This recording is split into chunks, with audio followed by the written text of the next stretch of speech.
pas la première fois qu'on intervient. Je ne sais plus combien de fois on est intervenu avec Marie-Christine, avec Mylène, ça fait deux fois cette année.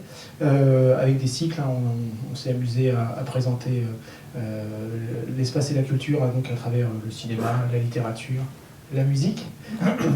Et puis on célèbre aussi assez régulièrement des anniversaires. Et cette année, c'est vrai que le vol d'Alexei Leonov tombait plutôt bien, puisqu'au mois de mars, on en parlera tout à l'heure, c'était les 50 ans de sa première marche dans l'espace. Donc on a proposé cette thématique avec un petit peu de retard, mais voilà, les historiens prennent leur temps pour...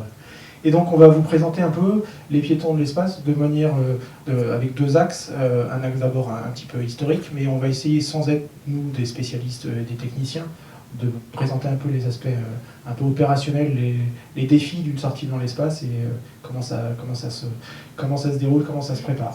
Alors on va commencer par une petite définition, donc je vais passer la parole à mon professeur, parce que voilà, Philippe est enseignant, et donc définition, objectif. Oui, à partir du moment où on évoque la conquête, la conquête spatiale, effectivement, on est débordé par des acronymes anglo-saxons. Donc effectivement, EVA, Extravehicular Activity. Pour rebondir sur ce que vous disiez juste à l'instant, sur l'expression piéton de l'espace, il faut savoir qu'en France, parmi les premières photos qu'on a eues de Leonov, on ne voit que les pieds. Parce qu'effectivement, quand il est sorti de Voskhod 2, de son vaisseau, en fin de compte, l'appareil photo qui était là, le premier cliché, on voit les pieds de Leonov. Donc je ne sais pas si cette photo a contribué à l'expression du piéton de l'espace, mais voilà.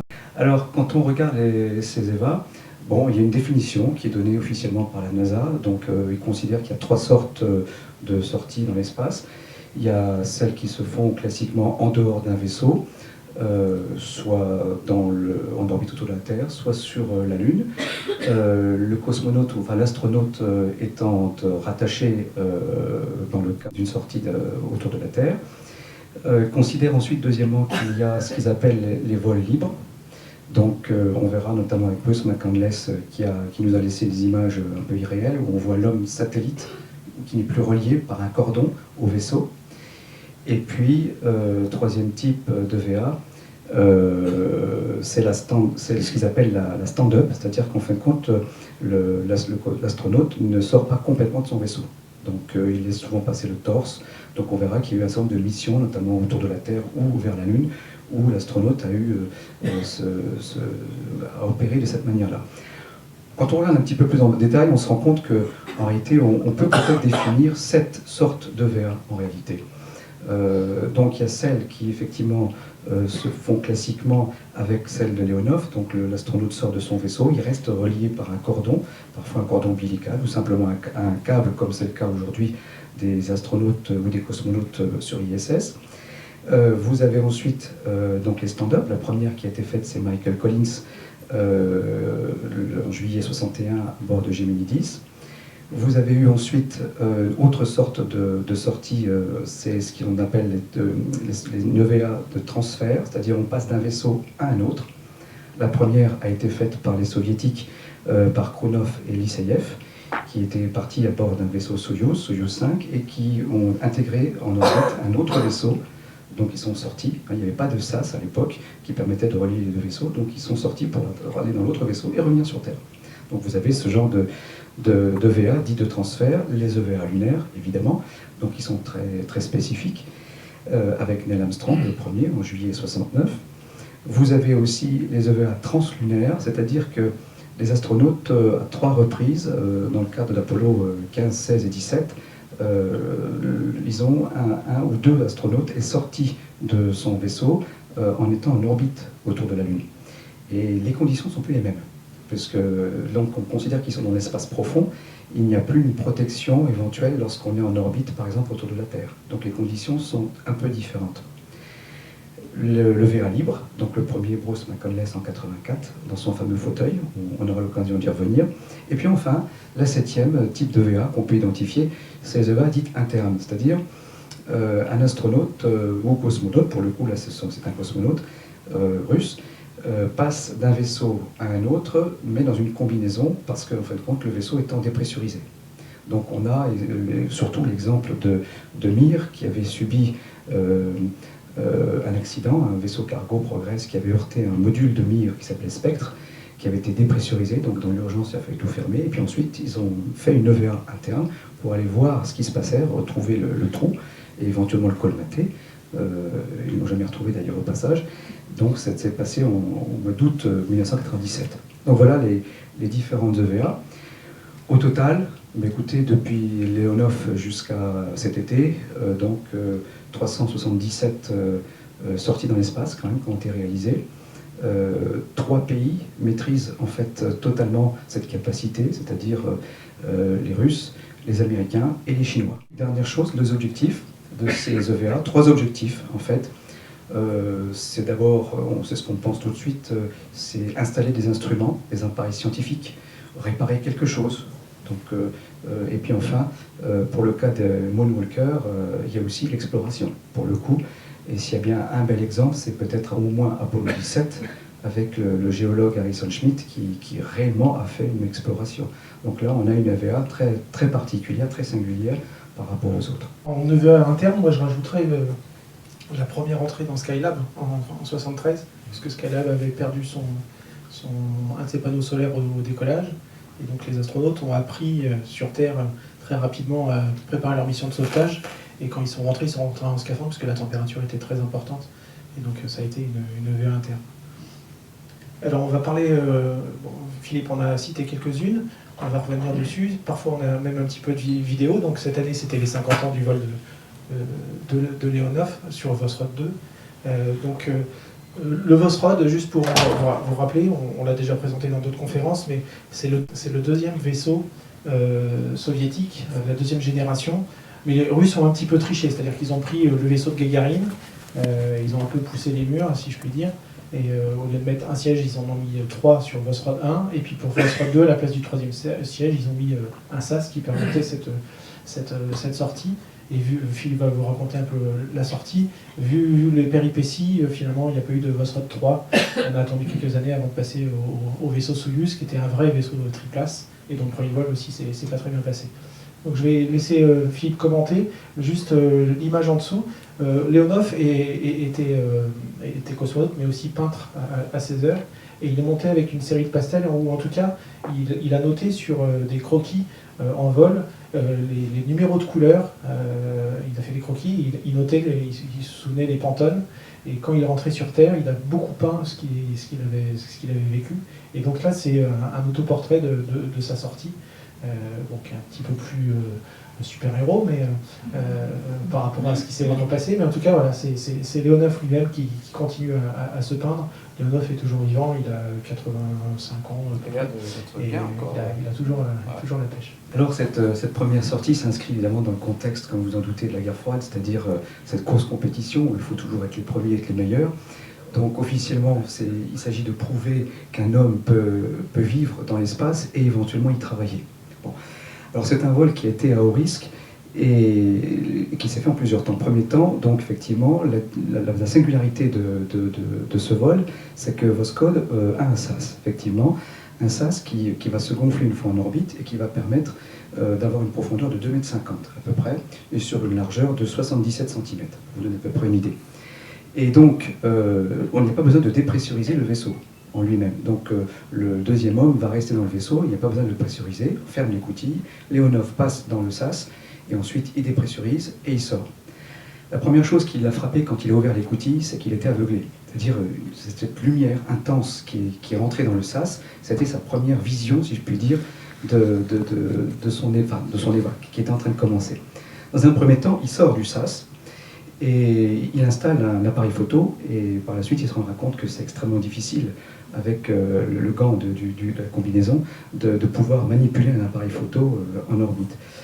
Et la seconde étape, c'est de sortir. Et alors en sortant, il a poussé un peu plus que la normale, et il découvre qu'en fin de compte, le cordon ombilical, évidemment, on le retient au vaisseau, mais c'est comme un jeu à l'élastique.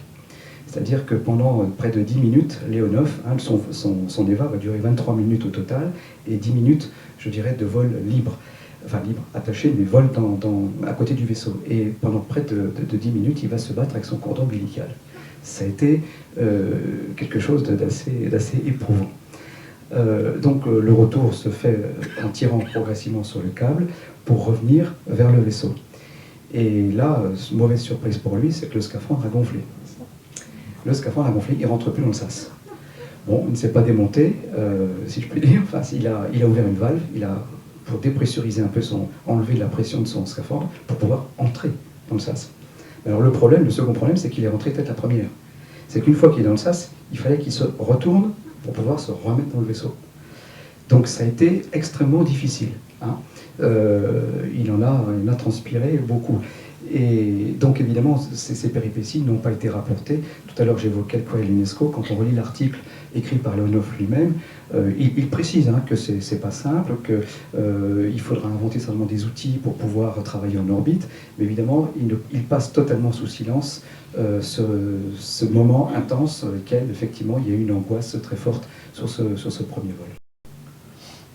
Donc les Américains, à ce moment-là, sont encore un peu derrière les Soviétiques. Mais grâce au programme Gemini, ils vont rattraper les Soviétiques, les doubler, et puis après, ça sera la victoire de la Lune. Mais effectivement, les Soviétiques ont marqué, c'est peut-être la dernière grande première d'ailleurs, après le premier satellite, la première sonde vers la Lune, le premier être vivant, puis être humain, la première femme, Leonov, en étant le premier piéton, marque peut-être la dernière grande victoire soviétique. Et les Américains vont les rattraper assez rapidement, puisque mars-juin, il y a à peine 3 mois entre les deux sorties. Et les Américains font tout de suite mieux. Leonov a perdu son appareil photo, la caméra est noir et blanc. Les Américains, White va avoir une sorte de petit pistolet à réaction, qui n'est pas très très efficace, mais déjà il tire les leçons des difficultés de Leonov, et surtout les images sont en couleur, et donc quand il y a le bilan de l'année 65, finalement la presse internationale va retenir plus les photos de White que les photos de Leonov, même si White est le deuxième. Donc White qui périra dans l'accident d'Apollo 1 quelques années plus tard. Pour White, là aussi le vol a été un petit peu particulier, donc on est bien dans cette course compétition, effectivement. Et alors, petit détail, pour Leonov, il y avait également une caméra qui était extérieure, ce qui fait qu'on a par tranche, on a des images, on a de très mauvaise qualité. En revanche, les Américains le font mieux, effectivement. On a tout de suite un enregistrement de très haute qualité, et forcément, ça fait la une. Alors, contrairement à Leonov, au vaisseau Voskhod, le vaisseau Gemini, lui, va être dépressurisé, c'est-à-dire que la porte va rester ouverte. Donc avec des risques que ça peut encourir, c'est-à-dire la différence de chaud et de froid qu'il peut y avoir, ça peut avoir un impact effectivement sur l'électronique de bord. Donc dans certains cas, le sas était rabattu, pas complètement fermé, mais rabattu, pour éviter cette grande différence. Gemini, rapidement, il faut rappeler que c'est certainement l'une des plus belles et des plus grandes missions qui a été faite par les Américains, parce que Apollo n'aurait jamais pu exister sans Gemini. C'est un véritable laboratoire. Toutes les technologies vont être développées avec Gemini. Tout, de A à Z, et c'est ce succès-là qui permettra effectivement de faire Apollo. Alors, Gemini, par rapport à Apollo, effectivement... Vous avez vu passer le grand... Voilà, donc ça c'est... Un des premiers débris spatiaux. Débris spatiaux, et qu'on revoit sur ISS, aujourd'hui, pareil. Alors, donc le vol dure en lui-même 20 minutes, et donc il est attaché par un cordon. On voit que le cordon est doré. Il est recouvert d'or, donc c'est pour éviter justement qu'il y ait une dilatation entre le froid et le chaud, puisqu'on oscille quand même entre moins 120, moins 70 degrés, jusque vers plus 120, 150 degrés entre le jour et la nuit. Donc ça donne des différences thermiques très importantes.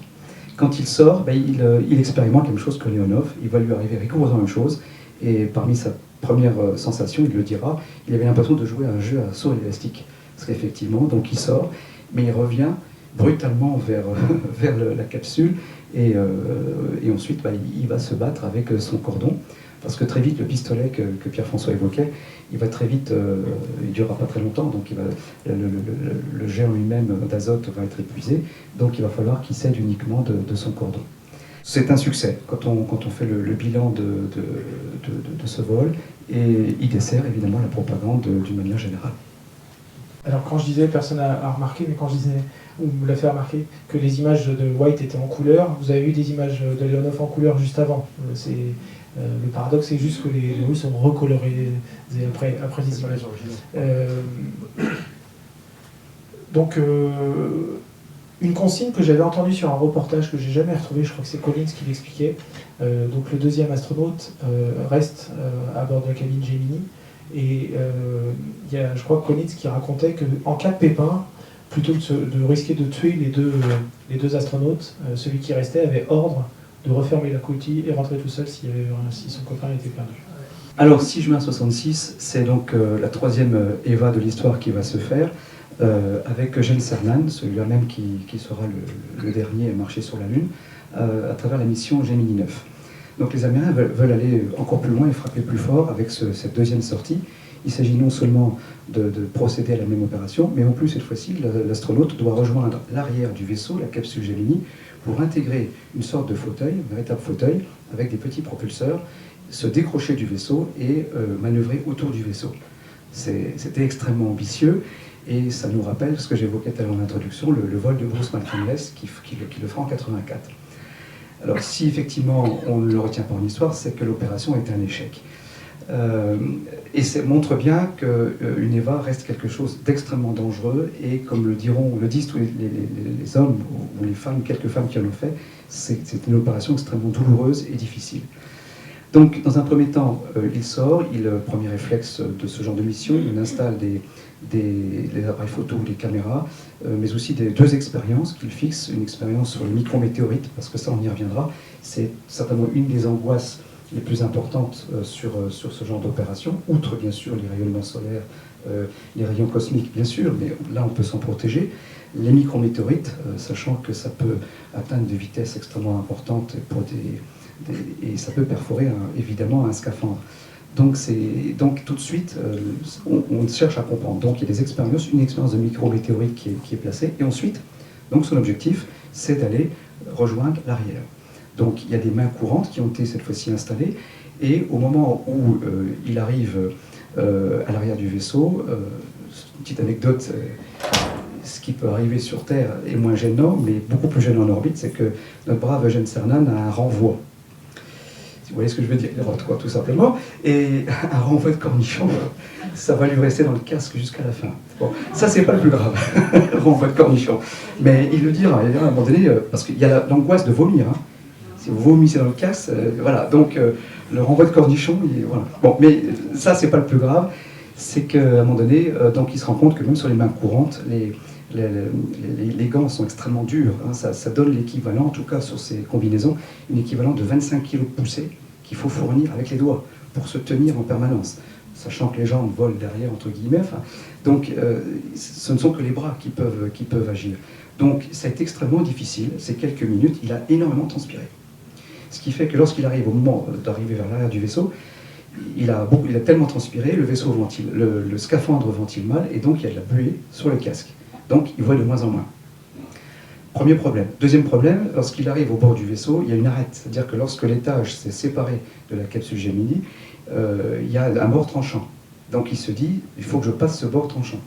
Est-ce que je ne vais pas arracher ma tenue? Pire, est-ce que je ne vais pas couper ou risquer d'entailler le cordon? Donc, il en est là, quand à un moment donné, il perd de communication avec son colistier qui est resté dans le vaisseau et avec la Terre. Donc, il se retrouve seul. Et puis, il ne voit plus rien. La nuit arrive, donc il va allumer sa lampe. Il n'y en a qu'une sur deux qui fonctionne. Oui, c'est de pire en pire. Hein. Donc, après, il se demande ce qu'il fait. Donc, pour essayer de voir un peu où il en est, il essuie son casque, pas avec sa main évidemment, mais avec son nez. Ah oui, forcément. Donc, il essuie régulièrement le casque avec son nez. Pour essayer d'y voir plus, et puis là il se rend compte que c'est... Voilà, et à un moment donné il revient en communication avec l'autre astronaute qui lui dit tout de suite, il faut rentrer. Il a compris, parce qu'une des premières choses qu'il avait faites quand il est sorti, c'est de placer une petite glace à l'extérieur pour que celui qui est à l'intérieur voit où il en est. Donc le deuxième homme a tout de suite compris que Cernan était en difficulté, donc il lui donne l'ordre de rentrer tout de suite. Ce problème c'est que donc la buée étant là, il ne voit rien. Il va mettre 10 minutes, près de 10 minutes, pour faire quelques mètres, même pas quelques, je ne sais pas la distance exacte qu'il y avait, 1 mètre, 1 mètre 50, pas plus en tout cas, pour revenir en intérieur du sas. Donc il arrive à retrouver le sas, et après il faut rentrer à l'intérieur. Et le problème c'est que la combinaison était tellement dure à ce moment-là, puisqu'on verra plus tard comment maintenant ils font pour avoir des combinaisons un petit peu plus souples, donc il n'arrivait pas à rentrer. Donc l'autre l'a aidé par les jambes à s'asseoir, à se mettre debout déjà dans la capsule, et ensuite, il a fallu tout faire pour qu'il s'assoie. Une fois qu'il était assis, seul seul Cernan pouvait fermer la porte. Donc ça lui prend encore de longues minutes, et il en garde un souvenir épouvantable. Donc une fois qu'il avait réussi à fermer le sas, il en a pleuré. Il a bien cru qu'il n'y arriverait jamais.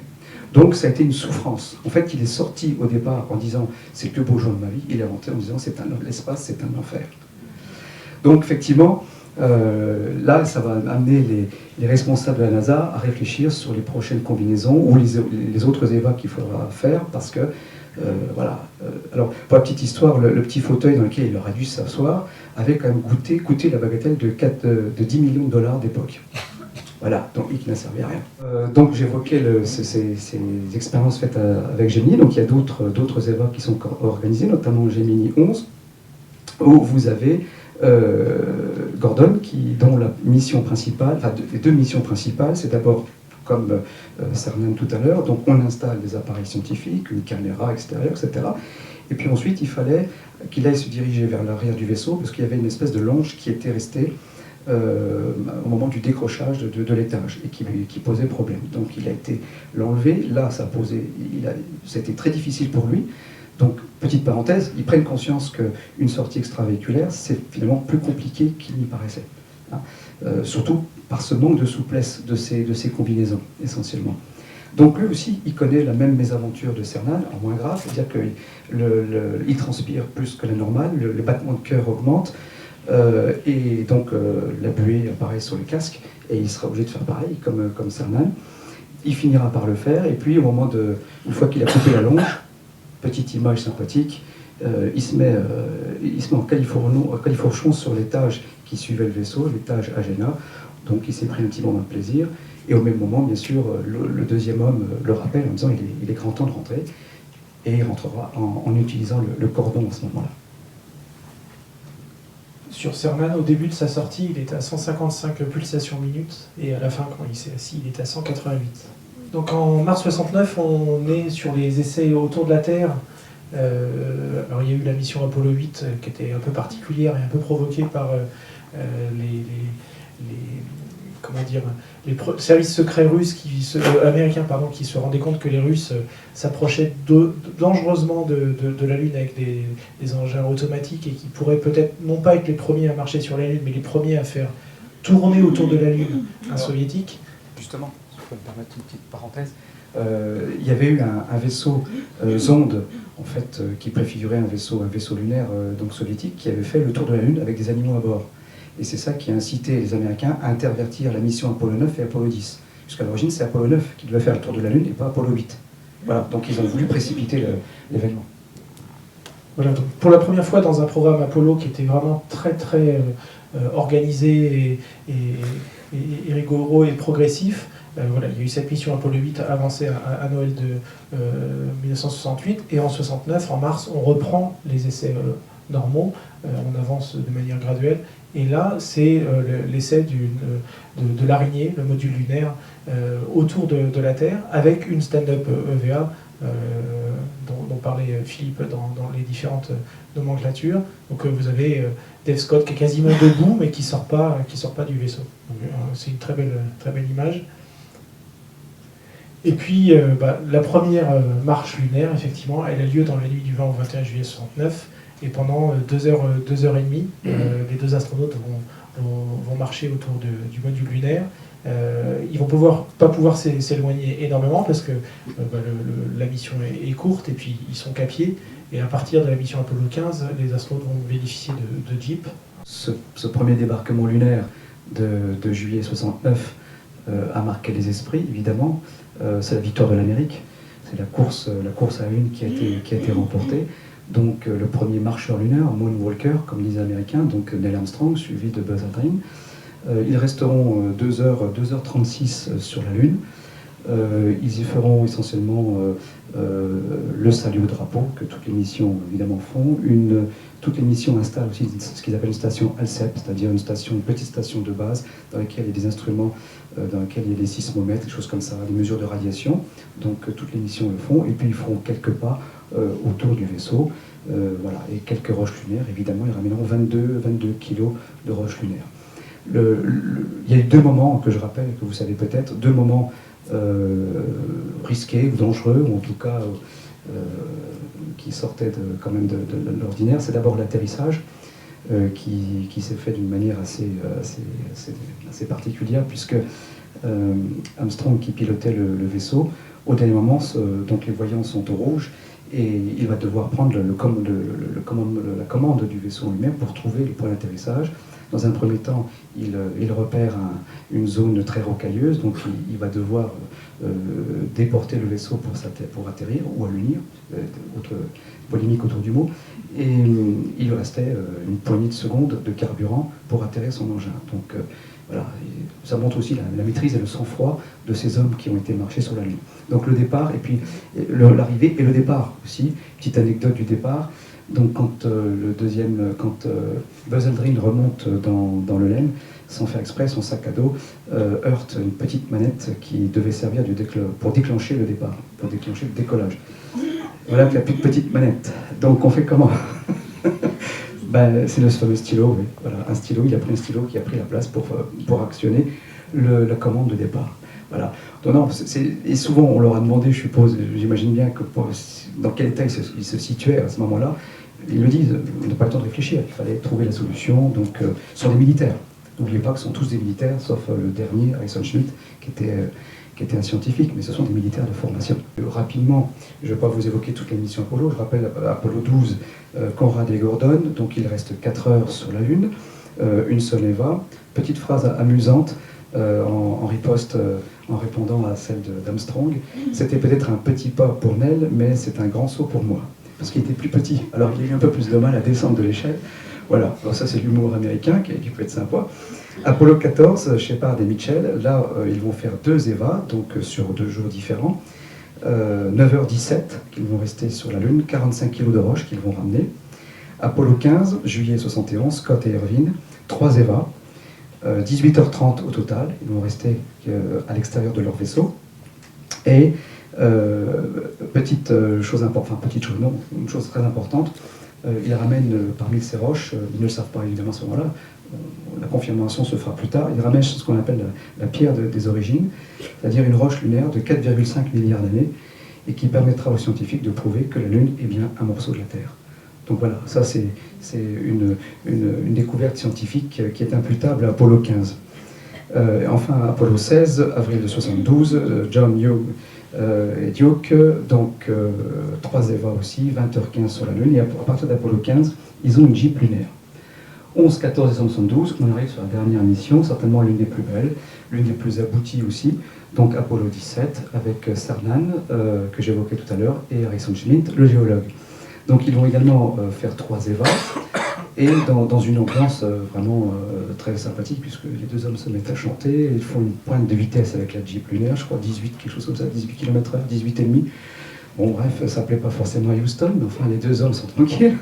Et donc parmi une découverte scientifique, découverte à l'époque, ils découvrent un sol orangé au cours de leur exploration, parce que là on est vraiment sur une belle exploration scientifique. Et donc l'œil du géologue permet de comprendre aussi plus facilement. Et il s'avérera que ce sont en fait des billes de verre orangées qui étaient remontées à la surface à l'époque où la Lune avait des activités volcaniques ou sismiques. Et voilà. Et enfin, le retour donc se fera filmer, non pas en direct, enfin en direct oui, mais disons qu'il n'y aura personne pour filmer. La caméra sera posée sur la Jeep lunaire à peu près 1 kilomètre du LEM, et c'est pour ça qu'on a le départ en direct du LEM. La dernière, et lorsque Cernan, qui est donc le dernier homme à monter, à avoir marché sur la Lune et à remonter dans le vaisseau, donc il fera d'abord un petit salut à la Vierge Marie, il fera la croix, hein, et puis il dira à son copain, bon maintenant on s'arrache d'ici. C'était les derniers mots de Cernan. Il y a une petite polémique, une petite bagarre entre Cernan et Schmitt sur qui est le dernier.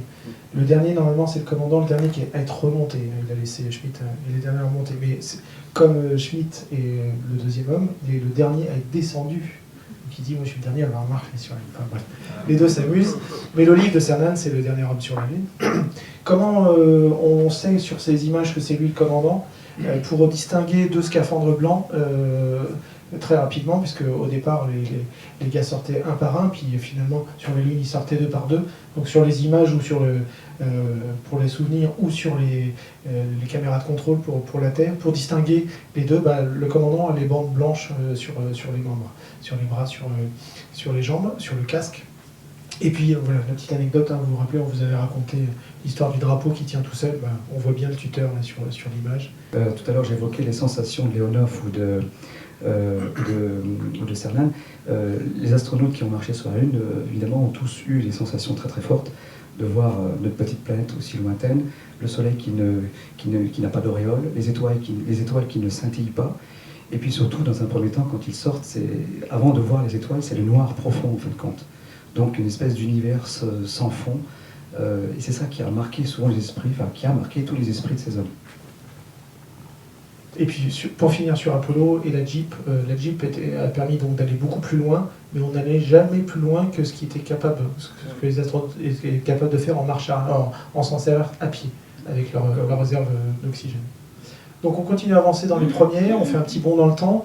Les Russes ont entre-temps développé les stations orbitales et pour la maintenance de ces stations, pour la construction, ont effectué beaucoup de sorties. Donc les Russes sont aujourd'hui probablement encore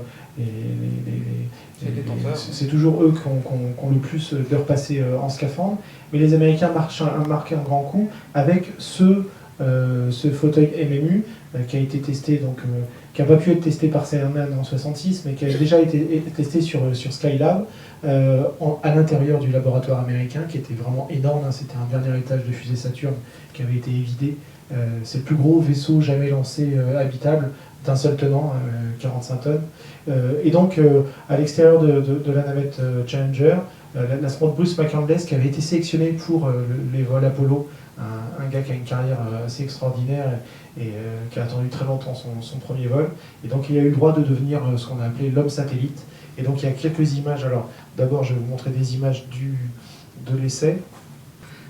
Petite précision sur ce MMU, il a été développé avec pour objectif d'aller récupérer les satellites qui seraient en panne. Donc c'était le but aussi d'une des missions de la navette, c'était de ce vaisseau cargo, d'aller récupérer ces satellites.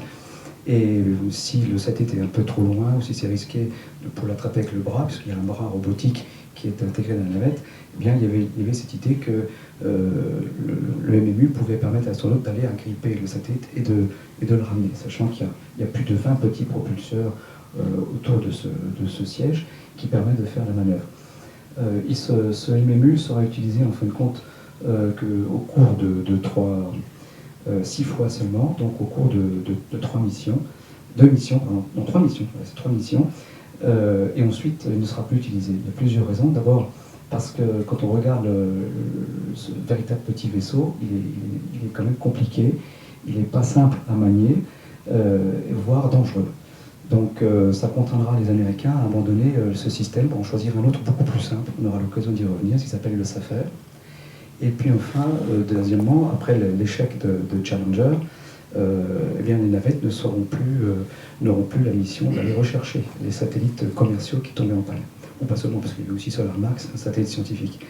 Donc à ce moment-là, il n'y avait plus l'intérêt réel de conserver cette technologie qui en plus est très coûteuse, autour de 75, c'est ça, Pierre-François, 75 millions d'euros, donc imagine, de dollars, pardon.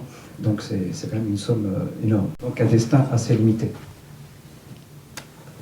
Alors, on va revenir sur les premiers essais du MMU sur Skylab, parce que ça, c'est des images qui sont assez rares.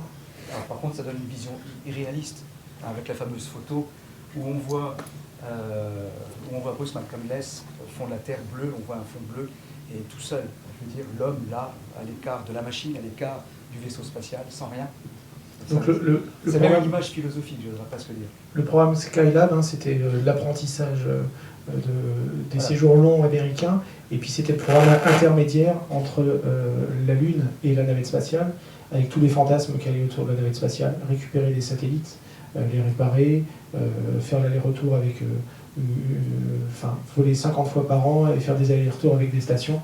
Et donc voilà, après les essais ratés de Gemini, on a vu que ça fonctionnait assez bien dans l'espace. Ça avait été testé aussi en avion parabolique.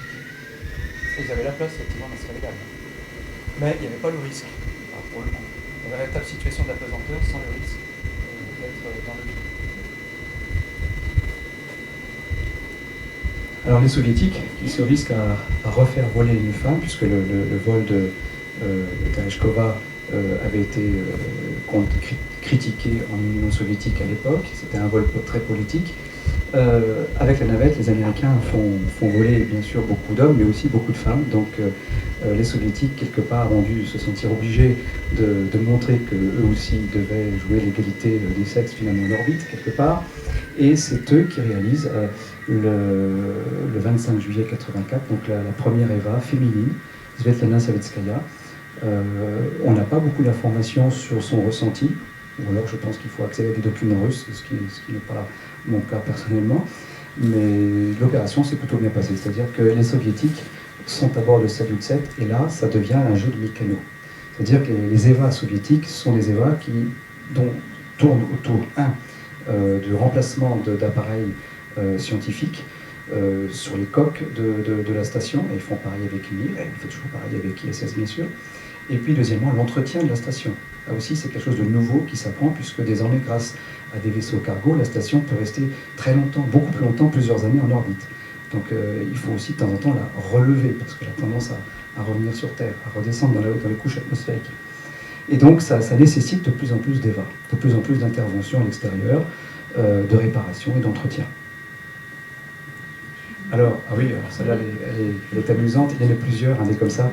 Il y a celle aussi, je ne sais plus qui, je crois que c'est sur ISS, où ils vont lancer un ballon gonflable avec Pepsi Cola.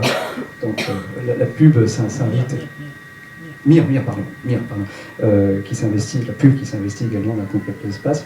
Alors ici, c'est Dale Gartner qui vient de faire une EVA et en utilisant le MEMU, justement, donc il vient de récupérer un satellite de télécommunication qui était tombé en panne. Et une fois que le satellite a été ramené, il a eu ce côté humoristique de dire maintenant ce satellite est à vendre. Dans les critiques du système, il y avait notamment que la navette pouvait réparer et récupérer des satellites qu'elle avait elle-même échoué à lancer. Parce que sinon les autres satellites qui sont sur orbite de transfert géostationnaire ne sont pas du tout sur les orbites de la navette qui montent en général de 350 km, parfois à 600 pour Hubble, mais voilà, en tout cas un satellite à 36 000, la navette ne peut pas du tout aller chercher. Alors, Cocorico, le premier non soviétique, non américain, et avant les Chinois, à faire une sortie dans l'espace, une sortie qui a été d'une durée record pendant de longues années, c'est notre spationaute Jean-Loup Chrétien, qui lors de son second vol à bord de la station Mir a pu sortir avec Volkov. Et donc elle est pleine de péripéties aussi cette sortie, puisqu'ils avaient notamment une structure déployable, développée par Matra je crois, à installer sur la station Mir, et puis avec une commande électrique qui devait se cacher derrière un panneau solaire et voir comment cette structure qui s'appelait ERA se déployait automatiquement. Et évidemment, avec les alternances chaud-froid, passage dans l'ombre de la Terre ou en plein soleil, au moment d'actionner le mécanisme, ça ne fonctionnait plus. Donc Volkov, qui est le commandant de bord, et les Russes, et les cosmonautes russes et la discipline, ça peut faire peut-être le sujet d'une conférence aussi, a profité d'une coupure de communication, parce qu'à l'époque, il n'y avait pas des satellites en permanence. L'ISS aujourd'hui est parfaitement, on l'entend 24 heures sur 24, il y a tout un réseau de satellites et de relais américains. Du temps de Mir, c'était pas le cas, il y avait des longues coupures, et profitant donc du passage dans l'ombre de la Terre et d'une coupure radio, Volkov y allait à grands coups de pied, au risque de percer sa chaussure. Et quand les communications sont revenues, il a dit « Allô la Terre, tout va bien, tout s'est bien déployé ». Voilà. Et puis en plus, c'était à force de jurons à raconter après à Gagarin, à la russe quoi. Et ça arrivait plusieurs reprises. Voilà. Et puis donc les Russes, alors pour les femmes dans l'espace, hein, les Russes en fait donc avaient envoyé les premiers Savitskaya, Tereshkova et Savitskaya, ils l'ont envoyé juste avant que les Américains fassent voler les astronautes sur la navette. Et ils ont développé aussi pour faire un peu comme les Américains, pour les rattraper, eux ils l'ont appelé le scooter spatial, et c'est Serebrov qui l'a fait voler en 1990 à l'extérieur de Mir. Et ce scaphandre, donc lui, il s'appelle pas le MMU, mais le SPK, c'est la même chose en russe. Alors après des sorties, toutes les sorties sont difficiles, hein, Philippe a insisté là-dessus, on en reviendra tout à l'heure. Alors, lesquelles choisir, le choix est un peu arbitraire, ça dépend aussi de la qualité des photos ou des missions et de leur renommée. Les sorties pour réparer Hubble font probablement partie des sorties les plus marquantes de l'histoire de la conquête spatiale, en sachant que voilà, on est je ne me rappelle déjà plus du nombre de sorties, mais toutes sont intéressantes. Mais voilà. Alors des missions de maintenance de Hubble, j'en ai eu 5, avec la première qui était quand même pour remplacer la caméra principale et mettre une sorte de paire de lunettes à Hubble, sauver Hubble 4 ans après avoir découvert qu'il était myope. C'était une mission assez extraordinaire. Alors avec cette fois l'utilisation du bras télémanipulateur de la navette, c'est-à-dire qu'il y a un des deux astronautes qui s'emprisonne les pieds sur une petite plateforme et tous ces déplacements vont être guidés à la voix avec un astronaute qui, lui, reste dans le cockpit et doit parfaitement se mettre à la place de son camarade et le guider en fonction de ses ordres. Et c'est une gymnastique qui est extrêmement complexe, puisqu'on évolue en 3 dimensions, avec une distance, avec des fois un langage différent, une langue ou un accent différent. Jean-François Clairvoy a été un des meilleurs télépilotes, et il expliquait que finalement, lui, il réfléchissait peut-être un peu différemment des autres, et il faisait une projection en 3 dimensions, et voilà, sa main était la projection était le prolongement du bras, et au bout du bras, c'était un autre Européen, c'était Claude Nicolier, qui, sur la mission de Hubble en 1999, qui trouvait qu'il avait un pilote absolument extraordinaire et qui allait exactement à l'endroit où il demandait au moment où il voulait. Et donc, voilà, le travail de pilotage est vraiment très fin, très, très complexe, et garantit une grande partie de la sérénité des astronautes et de la réussite de leur travail. En fait, la navette spatiale et Hubble, c'est finalement l'exemple type de ce programme, c'est-à-dire l'un a été pensé pour l'autre, et réciproquement. C'est-à-dire que la navette a été pensée pour réparer en orbite, et Hubble a été conçu pour être réparé en orbite. Donc les deux étaient complémentaires, et c'est vrai, comme le rappelait Pierre-François, pas de chance. Donc, alors, le Hubble avait été placé sur orbite par une navette, et pas de chance, effectivement, il y avait une erreur au niveau de fabrication au niveau du miroir, donc le télescope était devenu myope, entre guillemets. Donc là, il a fallu organiser assez rapidement, enfin assez rapidement, ça a pris quand même pas mal de temps, une année et demie, pour organiser une mission de sauvetage. Et ensuite, vous allez avoir 4 autres missions d'entretien. Et à chacune de ces missions, sauf une, où il n'y a eu que 3 EVA, à chacune de ces missions, il y a eu 5 EVA, en moyenne, le minimum 30 heures au total d'heures cumulées pour les réparer et changer les pièces à l'intérieur de Hubble. Donc c'est vraiment un très très gros travail. Je ne dis pas que tout a été changé à l'intérieur, mais beaucoup de pièces, évidemment, et même à l'extérieur, des plaques thermiques, des panneaux solaires aussi qui ont été changés. Donc voilà, on est sur un bel engin qui continue encore à fonctionner aujourd'hui, mais qui ne sera plus réparé. 11 mars 2001, c'est un record. Donc Suzanne Helms, l'américaine Suzanne Helms et l'américain James Voss font un record de durée de près de 9 heures. Imaginez, 9 heures. Quand ils rentrent dans la station, c'est un épuisement total, et comme on le disait au début, c'est une fatigue, c'est un épuisement. Pour certains, quand ils enlèvent les gants, la peau est arrachée, c'est vraiment extrêmement douloureux, effectivement, ce genre de travail. En valeur absolue, ce n'est pas la personne qui détient le record total, c'est Anatoly Soloviev, qui a réalisé 16 EVA en plus de 80 heures. Heures cumulées, évidemment, hein, pas sur une... Voilà. Donc 16 EVA. Donc c'est des records qui seront peut-être difficiles à battre, évidemment, parce que là, à 9 heures, on atteint la capacité de l'être humain, cette fois-ci. Voilà. Alors, avec des conditions de travail qu'on n'imagine pas, mais c'est digne d'une couturière quand on réfléchit. Parce que quand il faut intervenir sur un panneau solaire qui est abîmé et qu'il faut tenter de le réparer, comme le disait Pierre-François, donc en fait, les vols, il y a deux personnes, effectivement. Il y a la personne qui est sur le cale-pied en haut du bras robotique, et la personne qui est dans la navette, qui voit, qui est un petit blot, enfin, c'est pas simple, et donc il faut amener tout doucement l'astronaute le plus près possible pour qu'il puisse réparer. Alors, il y a un acquis. Il y a eu un acquis avant, c'est-à-dire que les Américains ont pu s'entraîner aussi sur Mir. Là, on est sur l'ISS, c'est ça? Oui, on est sur l'ISS. Ils se sont entraînés aussi sur Mir à travers des poutres ou des grues. Notamment, les Soviétiques avaient installé une grue Strela qui permettait aux astronautes, alors c'était pas aussi perfectionné que le bras, bien sûr, et qui permettait de faire déplacer un astronaute d'un point à un autre de la station pour pouvoir intervenir. Ça lui évitait la fatigue via les mains courantes de longer le vaisseau. Donc les Américains, avec le concours des Canadiens, puisque le bras robotique est canadien, donc ils ont développé cette nouvelle technologie qui se retrouve aujourd'hui sur SS. Vous avez plusieurs bras robotiques qui permettent une assistance aux astronautes et cosmonautes. Alors, là, sur cette réparation, donc, la navette avait apporté de nouveaux panneaux qui devaient donc se déployer très, très lentement, mais en se déployant, il y a une déchirure qui est apparue. Et la réparation, le risque ni plus ni moins, c'était l'électrocution totale. Voilà, donc c'était assez compliqué. Vous voyez, ça a duré 7 heures, quasiment 7h20. Et puis ça a été réalisé, une petite anecdote, par Scott Parazinski, qui a eu un surnom. Il y a deux astronautes qui, alors c'était plus politique comme décision, c'était plus pour embêter les Américains, entre les Américains et les Russes. Au début du programme Navette, il y en a encore aujourd'hui, souvent des petits bras de fer, des petites incompréhensions liées à la poursuite de la guerre froide, et puis aujourd'hui il y a un peu l'Ukraine qui s'en mêle.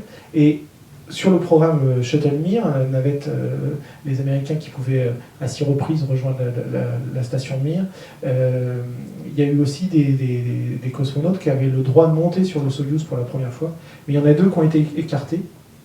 Il y en a une qui était trop petite, donc on l'a appelée Wendy Too Small, je ne me rappelle plus de son nom de famille, et lui c'était Scott Too Big Parazinski. C'est un gars, c'est un vrai géant. Ce qui pose des problèmes par rapport aux scaphandres, puisque les scaphandres sont envoyés à bord quand ils volent avec la navette, on peut prendre différentes tailles, mais quand ils sont à bord de l'ISS, il y a 2 ou 3 tailles un peu standards, donc si vous êtes très grand, c'est un peu compliqué. Si vous êtes petit, c'est encore plus désagréable, parce qu'à la limite, vous flottez dedans et vous n'arrêtez pas de vous taper les articulations sur des arêtes parfois tranchantes. Voilà, donc Parazinski, là pour le coup, on disait que les missions Hubble étaient des belles tranches d'histoire. Celle-là est peut-être la plus périlleuse de l'histoire de la conquête spatiale. Et donc, après, voilà, on arrive à la 3e puissance. Philippe disait, il y a 3 puissances aujourd'hui qui sont capables de réaliser des sorties. Les Chinois qui avancent doucement mais sûrement. Ils ont attendu 2008 pour faire leur sortie en direct à la télévision, avec tous les symboles qui vont bien, le déploiement du drapeau. Ça s'est fait au départ comme une stand-up OVA, et puis après une vraie EVA, voilà, avec des scaphandres qui ressemblent à ceux existants. Il n'y a pas forcément. Donc là, c'était juste un petit quart d'heure. On a l'impression de se retrouver un peu 50 ans en arrière. Par rapport à ce qu'il disait sur les combinaisons, effectivement, qui ne sont pas toujours adaptées, il y a le témoignage de Jerry Ross, par exemple, qui dans son bouquin, il décrit que la première EVA qu'il a faite, il y a 2 choses qui lui ont posé problème. Un, il avait peur de souffrir de claustrophobie, pourtant il s'était entraîné sur Terre avant, bien sûr, donc ça l'a quand même angoissé au dernier moment. Et puis deuxième chose, une fois qu'il était dans son scaphandre, il n'y avait pas beaucoup de place. Il disait, je ne pouvais pas respirer à plein poumon, parce que, pour le coup, lui, il manquait de place à l'intérieur. Voilà, donc on va revenir sur la réponse, on en a déjà parlé. Non, évidemment, c'est pas une promenade de sortie, même si c'est la cerise sur le gâteau. Un astronaute qui peut aller vivre 6 mois à bord de la station, si lors de son séjour, il peut faire des sorties, c'est vraiment formidable. Donc là, les astronautes européens, il y en a 1 sur 2 qui a droit à des sorties, ceux qui l'ont pas et qui se sont préparés, et ils sont forcément un petit peu jaloux. Mais ça a un prix vraiment, on insiste là-dessus. On en a beaucoup discuté il y a quelques années avec Philippe Perrin, qui a un parcours assez extraordinaire, puisque pilote de chasse sélectionné pour être astronaute. Sur son premier vol et son unique vol, il a eu le droit à faire des sorties. En général, un astronaute qui fait des sorties a déjà une longue expérience, en tout cas sur des vols courts comme ceux de la navette. Et il a eu le droit à 3 sorties qui se sont très bien passées, mais dont il garde un souvenir. Et une fois rentré sur Terre, il a dit qu'il arrêtait le métier d'astronaute, qu'il avait vécu ce qu'il fallait vivre, mais qu'il voulait pas. Il y avait trop de sacrifices et trop de risques. Donc il a arrêté après cette mission. Donc le prix est lourd. Pourquoi? Alors Philippe l'a un peu évoqué déjà. Quand vous êtes dans l'espace, vous êtes dans un environnement particulièrement hostile, avec d'abord des problèmes de température et des écarts très importants. Je vais vite, normalement ça c'est une diapo qu'on présente aux enfants, on les fait un peu réfléchir, je ne vous fais pas le coup parce qu'il est déjà 20h, mais est-ce qu'il fait chaud, est-ce qu'il fait froid? Donc en plein soleil, ça peut monter à 120, ou, bon, après c'est des données un peu, voilà, vous pourriez me dire que c'est un peu faux, oui, c'est des ordres d'idées, et vous voyez qu'en tout cas, l'amplitude thermique entre le chaud et le froid est importante, et sur voilà, la différence entre le froid et le chaud est vraiment... on passe de l'un à l'autre tout de suite. Il n'y a pas de convection. Et puis en plus, voilà, vous avez des problèmes de pression nulle, de rayonnement nocif, et puis pourquoi pas de débris et micrométéorites. Alors ça, le risque dans une sortie est moindre, mais ça peut arriver. Et donc il faut que le scaphandre soit prévu pour tous ces écarts de température, ces problèmes de maintenir une pression et être résistant en cas de rencontre inopinée.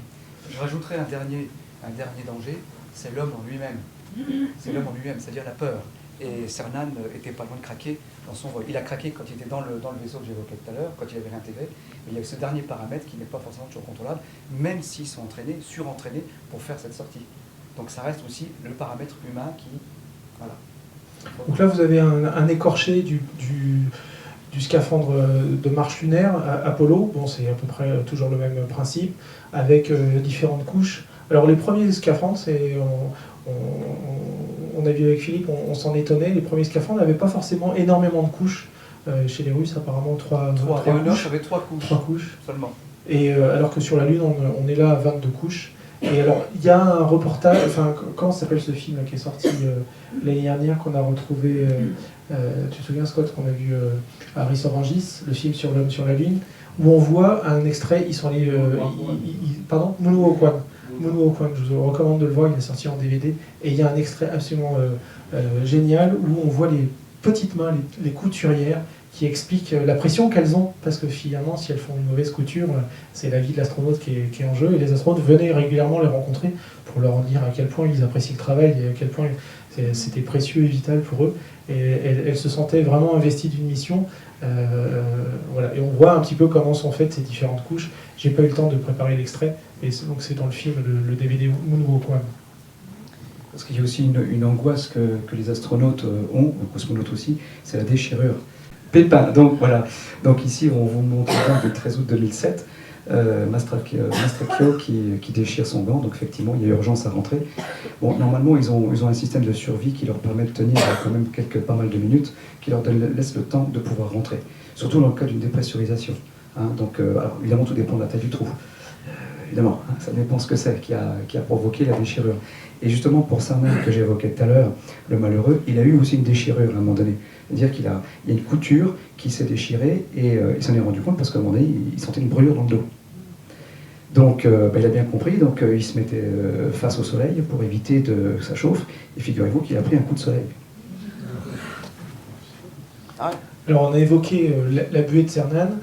La buée, les soviétiques l'ont aussi expérimenté à leurs dépens sur Mir, où là, les cosmonautes avaient monté cette tour, justement, une tour sur Mir. Et la fin de la mission, c'était d'aller accrocher, oui, c'est pas tout à fait la même, c'est la tour Sophora, et la fin de la mission, c'était d'aller accrocher en haut, vous voyez jusqu'où mène la propagande, le drapeau soviétique. Et le cosmonaute qui a dû le monter, il montait un peu vite, s'est essoufflé et s'est retrouvé complètement embué. Et il a fallu que l'autre aille le chercher, il était incapable de faire demi-tour. Donc la buée est un vrai problème, il y en a plein d'autres soucis. Et puis ce qu'on n'avait jamais imaginé jusqu'à présent, jusqu'à 2013, c'est un astronaute italien, Luca Parmitano, qu'on a fait la malheureuse expérience, et ça faisait pas très très longtemps qu'il était sorti, qu'il a commencé à sentir dans son cou une sensation d'humidité. Et il en a parlé à Houston, et il n'a pas fallu qu'il le dise 2 fois pour que Houston lui dise de rentrer. Et en fait, son système, il y a tout un système liquide, de refroidissement. Il y a eu un problème, une fuite, et son casque commençait à se remplir d'eau. Et le temps qu'il rentre, qu'il dépressurise le sas, qu'on lui enlève le scaphandre, il commençait à avoir de l'eau qui montait, et il aurait pu se noyer dans son casque. Et bon, il a eu assez peur. Et la citation qu'il a mise sur son blog, donc ça s'est passé le 16 juillet, le 30 sur son blog, parce qu'on a Internet maintenant à bord de la station, il écrivait ça: la sensation inattendue d'avoir de l'eau sur la nuque me surprend, et je suis dans un endroit où je préférais n'avoir aucune surprise. Voilà, vous voyez un petit peu la philosophie de l'astronaute. Alors après, bon, c'est un petit peu moins grave, on l'a évoqué avec le gant de White, la caméra de Leonov, mais il y a aussi, là c'est embêtant, et ça c'est arrivé en 2008, les astronautes ont perdu leur trousse à outils. Donc là c'est très gênant, parce que une fois que c'est parti, ça c'est sur la Lune, c'est la femme sur la Lune. N'oubliez pas que ça va à la vitesse de 28 000 km/h. Voilà. Donc, non, mais après, ton vaisseau aussi. Donc, c'est juste dans l'inertie, une fois que vous avez perdu. Voilà, c'est fichu, il est parti. Donc, perdre sa trousse à outils, ça peut être gênant. Et ça, les astronautes se sont un peu fait appeler Arthur après cette perte. Alors, ils ont des anges gardiens, ils ont Mission Control, des gens qui les aident à préparer. Une sortie, ça ne s'improvise pas. On va parler de l'entraînement au sol. C'est des années d'entraînement, pour des fois juste quelques heures, une sortie de quelques heures. Et en tout cas, la sortie se fait avec des communications radio et des gens au sol qui surveillent, qui aident. Il y a ces checklists sur toutes les procédures sont inscrites sur des petits carnets qui sont sur les gants. Vous verrez aussi peut-être sur une photo, il y a toujours aussi un petit miroir pour les commandes. Il y a différentes commandes qu'on peut actionner de son scaphandre. C'est écrit à l'envers, en inversé, et avec le miroir, on peut vérifier qu'on appuie sur le bon bouton. Voilà. Et puis là, on ne le voit pas très bien sur l'image, mais il y a aussi le fil d'Ariane. L'astronaute, à part quelques expériences avec le fauteuil américain MMU, mais même le scaphandre SPK russe, vous voyez, il y avait encore un petit filin. Les astronautes, vraiment comme des alpinistes, s'accrochent constamment et plutôt 2 fois plus. Donc le fil d'Ariane, le crochet, il y a des barres absolument partout le long de la station, et l'astronaute s'attache puisqu'il ne voudrait pas se retrouver comme la boîte à outils en train de dériver à travers l'espace. Justement, les Américains ont beaucoup réfléchi à la question après l'arrêt du MMU. Donc il y a notamment l'astronaute Jerry Ross que j'évoquais tout à l'heure qui a contribué à y travailler. C'est de se dire, bon, au cas où le cordon ou le câble se détache, il faut qu'on ait un autre moyen pour revenir à la station. Donc maintenant, ils ont en bas de leur sac à dos un système qui se rajoute en bas. Ils appellent ça le SAFER, donc qui est doté de, je crois, de 15-16 petits propulseurs qui leur permettent de tenir plusieurs minutes, je crois que c'est 13 ou 17 minutes, quelque chose comme ça, qui leur permettent de, si au cas où effectivement ils quittent la station, ils ne sont plus accrochés, ils peuvent mettre en route ces petits propulseurs et revenir vers la station. Des témoignages, il y en a plusieurs. Philippe a lu le dernier livre de Jerry Ross qui est sorti cette année, qui est traduit en français. Il y a 2 témoignages qu'on a retenus. Story Musgrave, qui est vraiment un marathonien qui a volé 6 fois, et qui, pareil, lui aussi a été sélectionné du temps d'Apollo et a dû attendre 1983 avant de voler. Et pendant qu'il s'entraînait sur le programme Apollo, sur le programme Skylab, sur le programme Navette, bon, comme il s'ennuie un petit peu, il a passé il est devenu chirurgien. Enfin, vous voyez, c'est le genre de gars qui est capable d'apprendre pas mal de choses. Et un jour, en s'entraînant en sortie, il a été formateur pour les sorties, pour la préparation des astronautes. Et un jour, tellement concentré dans sa mission, il n'a pas senti ses doigts gelés. Et il a dû avoir plusieurs opérations. Et il était brûlé au 5e degré. Voilà, il s'est fait très très froid. Et quand on lui parle de ça, il dit « Mais c'était intéressant puisque je me suis rendu compte qu'en fait, dans nos simulations, on simulait le vrai vide spatial, très très froid, alors qu'en fait, quand on est face à la Terre, on bénéficie un peu de la chaleur de la Terre, et c'est un peu moins froid. Donc je sais que maintenant, je peux sortir face à la Terre, je risque d'avoir moins froid que sur Terre. Voilà, le cas qui est positif toujours. Et puis donc voilà, ce qui était amusant aussi, c'est qu'on l'a eu au téléphone pour une interview, et c'est vraiment un gars... on peut dire à la limite qui se prend au sérieux, qui n'est pas très très drôle, puisqu'on lui dit est-ce que vous avez passé des bons moments dans l'espace, donc il dit non, il n'y a pas de bons moments, on est là pour bosser.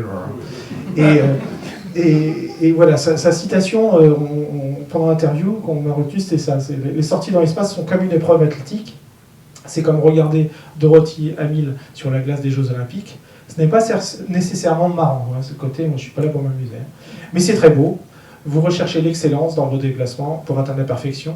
Mais je ne conçois pas une sortie dans l'espace comme une activité amusante. Je n'ai jamais plaisanté lorsque je participais à l'une d'entre elles. Voilà, ça mérite d'être clair.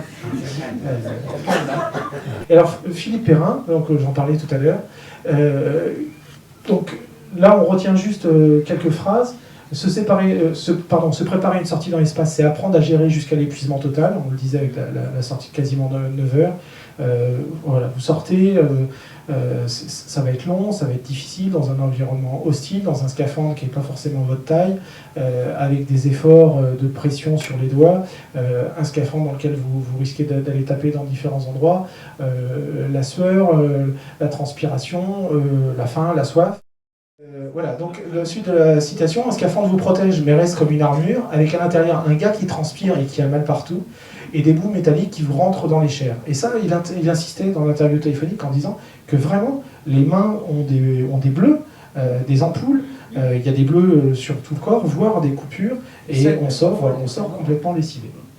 Et, bon, évidemment, hein, il disait en même temps, une vie comporte des phases d'extase et d'admiration de la Terre, mais n'empêche, il dit que c'est quand même très cher payé. Alors la préparation, rapidement, donc il y a d'abord, enfin aujourd'hui, la NASA a développé un certain nombre d'outils informatiques et la réalité virtuelle a fait son entrée depuis quasiment le début du programme Navette. Et il y a beaucoup de choses qui sont faites, alors ça a des économies de coûts évidemment importantes.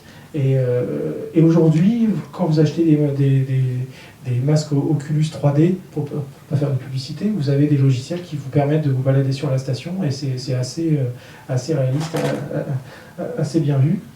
Mais évidemment, les deux moyens de se préparer à la vraie sensation de la pesanteur et d'essayer des scaphandres, il y a rien de mieux que soit le vol parabolique, soit la piscine. Donc le vol parabolique, on vous en a déjà parlé, hein, vous savez que c'est un avion, donc c'est pas la chute libre, hein, c'est une portion de parabole qui est faite par un avion, et pendant quelques dizaines de secondes, vous allez vous retrouver en situation de micropesanteur, et donc pouvoir faire des séquences. Alors c'est assez court, hein, 30 secondes, notamment pour essayer un scaphandre. Donc vous allez à la première parabole, essayer de rentrer, la deuxième, essayer de visser les gants, enfin que sais-je, mais c'est obligé d'être très séquencé. Et ce qui est amusant, c'est cette photo où on voit que les Américains avaient imaginé, avant la Jeep, une petite mobilette, un petit scooter lunaire. La piscine, alors il y a plusieurs piscines dans le monde, les deux plus grandes étant à Moscou et surtout à Houston. Le NBL. Donc là, il y a une petite vidéo, et juste quelques chiffres avant de lancer la vidéo. Vous voyez, elle fait 61 mètres de long, 30 mètres de large, 12 mètres de profondeur, et ça représente 23 millions de mètres cubes. Et c'est la plus grande piscine au monde, hein, il n'y a pas plus grand. Et donc on peut y plonger des maquettes à l'échelle, et après plonger les astronautes pour qu'ils répètent leurs gestes, et ils sont accompagnés d'une myriade de plongeurs, et surveillés, et ils y passent des heures et des heures avant d'avoir le droit de faire une sortie de leur vol. Je vais passer un peu d'image. Juste préciser que cette piscine, elle a été conçue pour le programme ISS. Donc en fait, la station est reconstituée à l'intérieur, les différents modules, pour que les astronautes puissent s'entraîner en grandeur nature. Jerry Ross, que je vous ai évoqué à plusieurs reprises, fait partie d'un des responsables, de ceux qui a travaillé sur cette piscine. Et ensuite, il a été vendre le concept aux Japonais. Alors, en France, on a une petite piscine beaucoup moins grande, mais qui est quand même connue et utilisée fréquemment. C'est la piscine de la Comex, près de Marseille, où il y a eu notamment des essais du scaphandre Pandolfi, où Jean-François Clairvoy, dont on a parlé tout à l'heure, s'est amusé à refaire une marche lunaire pour les 50 ans du premier pas sur la Lune, les 40 ans, pardon, les 45 ans, excusez-moi. Et puis à Cologne, au centre d'entraînement des astronautes, il y a aussi une piscine où les astronautes apprennent, en tout cas les rudiments, passent les différents échelons de plongée avant de pouvoir s'entraîner en piscine, hein, puisque voilà, donc ils sont encadrés par des plongeurs professionnels, et c'est exactement les mêmes. Dans l'espace, on retrouve exactement les mêmes caractéristiques d'une plongée longue, avec les mêmes problèmes de décompression, de transformation du gaz dans le sang, avec les histoires de paliers, puisque après, quand vous êtes dans un scaphandre, le scaphandre est pressurisé à l'oxygène pur. Bon, le film est un petit peu long, donc on va...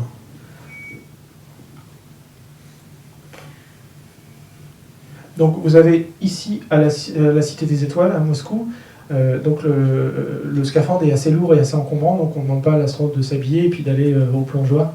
Il est accroché, et on va vous montrer aussi des images.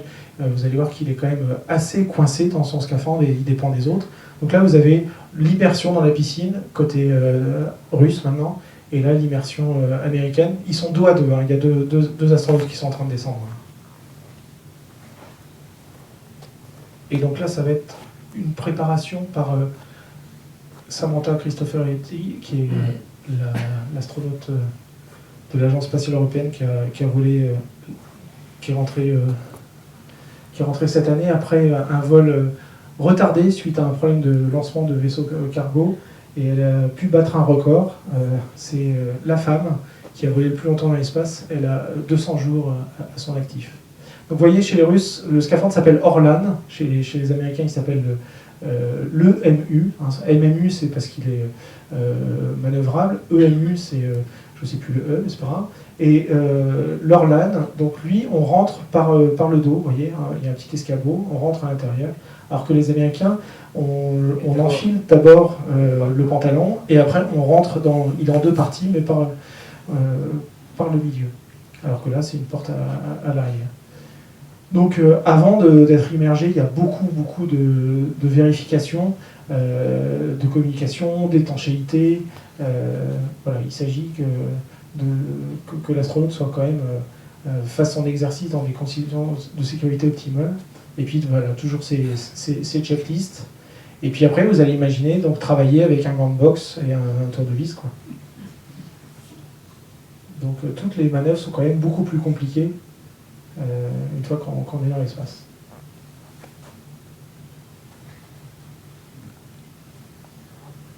Alors, malgré tout, il y a une évolution dans ces scaphandres par rapport à ceux qui ont été utilisés au début. J'évoquais la rigidité qui était infernale dans les premières EVA. Maintenant, les scaphandres sont un peu plus souples, surtout côté américain, plus américain que côté russe. En fait, ils ont trouvé une solution, c'est que le scaphandre aura une pression plus faible. Donc, il faut habituer l'astronaute à vivre sous une pression un peu plus faible. Donc, ils appellent ça la procédure de camp out. Et donc, ils dorment dans un sas, ils passent la nuit pour s'habituer à vivre avec de l'oxygène pur et puis avec une pression plus faible. Ce qui fait que le scaphandre, comme ça, sera un peu plus souple que s'il mettait une pression normale, si je peux dire. Donc là, de nouveau, la comparaison entre la piscine russe et la piscine américaine, avec toujours la présence de plongeurs formateurs ou simplement pour la sécurité qui sont à côté.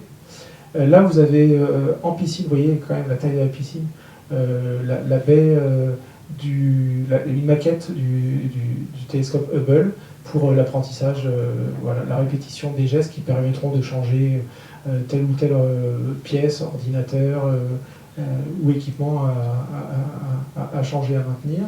Vous voyez, quand même beaucoup de monde autour des deux astronautes qui travaillent. Et puis donc, voilà, je expliquais, je passe après. Voilà, l'entrée, le scaphandre Orlan par rapport au scaphandre américain, hein, on a d'abord mis les jambes et après on passe en haut et après on rajoute les gants et le casque, alors que chez les Russes, les gants et le casque sont déjà en place.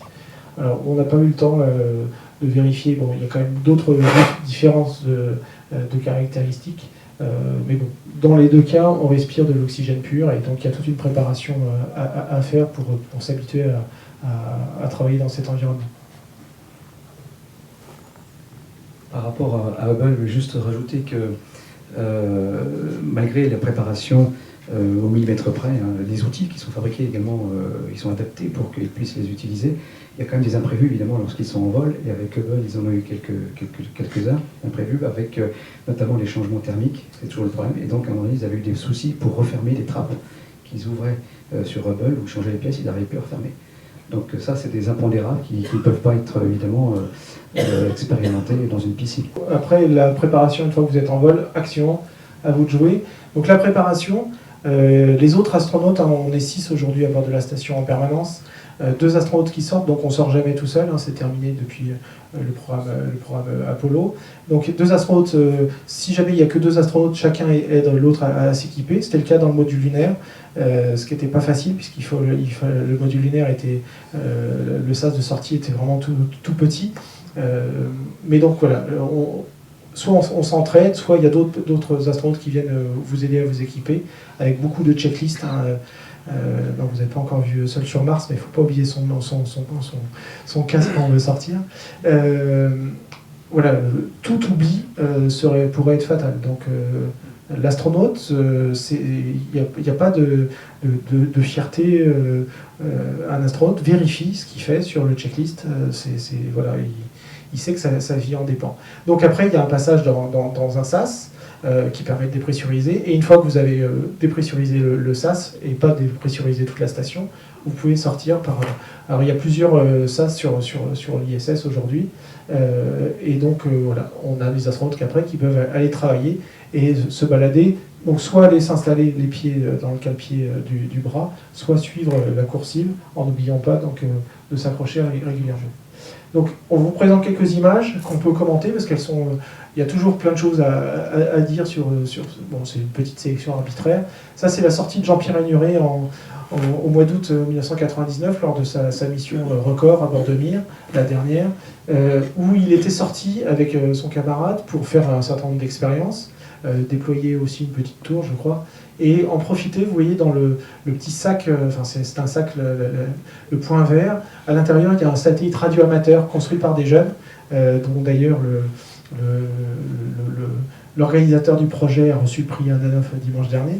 Et donc c'est le satellite Sputnik 40 hein, qui a été fait par des Français de la Réunion et des Russes, et qui est un satellite radioamateur qui a été largué à la main par les astronautes à plusieurs reprises. Il y a eu plusieurs exemplaires et certains ont envoyé de la musique disco ou juste des petits bip bip. Mais voilà, ça a été un de ces lancements à la main a été fait par Jean-Pierre Agnuret.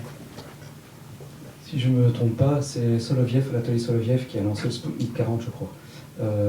Donc le recordman des EVA, celui qui a fait 16 EVA.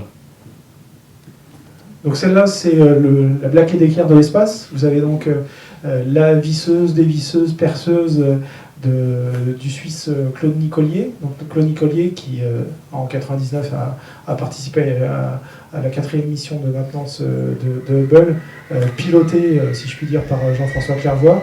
Et donc tout ça pour vous montrer un petit peu la difficulté, la complexité des outils utilisés, qui sont vraiment développés pour être utilisés dans l'espace et qui ont un coût assez exorbitant, mais qui ont besoin d'une précision et d'un certain nombre de spécificités qui expliquent leur prix. On peut voir également au niveau du casque, ils ont des lampes, évidemment, parce que quand ils arrivent dans un moment où c'est la nuit, ils peuvent travailler avec des lampes. Et maintenant, dans les derniers scaphandres, ils ont aussi des caméras. En tout cas, c'est ce qui s'est passé pour la dernière EVA qui s'est faite cet été, au mois d'août. Donc maintenant, ils ont des caméras embarquées, ce qui permet donc de suivre en direct les mouvements de travail des astronautes. Donc la ceinture qui permet d'accrocher un certain nombre d'outils. Vous voyez encore un fil d'Ariane derrière. Et concernant la visière, c'est assez rare de voir en fait l'astronaute avec le visage apparent. Normalement, pour des raisons de sécurité, pour pas se prendre de coups de soleil, être aveuglé ou plus que ça par rapport au soleil, la visière dorée est censée être baissée. Bon, pour certaines photos, les astronautes relèvent un petit peu quand ils sont un peu dans l'obscurité. Et sur la Lune, il y a très peu de photos où on voit le vrai visage des astronautes. Il y a notamment Harrison Schmitt qui à un moment relève la visière à la fin d'une sortie. Et je pense qu'il s'est fait remonter les bretelles après. Enfin, il était déjà allé sur la Lune, il risquait plus grand-chose. Donc là, c'est un astronaute. Là, voilà, on voit la checklist, on voit les pieds bien accrochés. Donc vous voyez que vous êtes quand même un petit peu coincé et dépendant des autres. Vous voyez les outils accrochés. Et puis, donc là, vous avez une sorte de petite caisse à outils avec. Et là, on voit aussi la différence de taille entre les hommes et les machines et les équipements, à la taille de la station internationale, les panneaux. Donc, et donc, ces astronautes sont voilà, très régulièrement, les sorties, c'est pour soit installer des nouveaux équipements, soit réparer ou changer. La station est quand même, les premiers éléments sont sur orbite depuis 1998 quand même. Donc là, vous avez une autre sortie. Donc dans la nuit, toutes les 45 minutes, on passe dans l'ombre de la Terre, donc il faut allumer les lampes. Et il y a une période, je vous rappelle, donc, où il n'y avait plus de communication avec la Terre. Et puis surtout, dans l'espace, vous conservez votre masse, mais vous perdez votre poids. Donc déplacer des objets de plusieurs tonnes, en tout cas plusieurs dizaines de kilos, c'est tout à fait possible. Il faut juste faire attention à l'inertie et pas donner une trop grande vitesse aux objets, sinon vous ne pouvez plus les arrêter. Mais c'est amusant de voir les astronautes, et d'ailleurs avec une perche accrochée à l'avant de l'astronaute et le MMU, quand on a vu la photo Foresight de Dale Gardner tout à l'heure, la capture d'un énorme satellite qui devait faire, je sais pas, 6 ou 7 tonnes par un petit bonhomme est assez surprenante.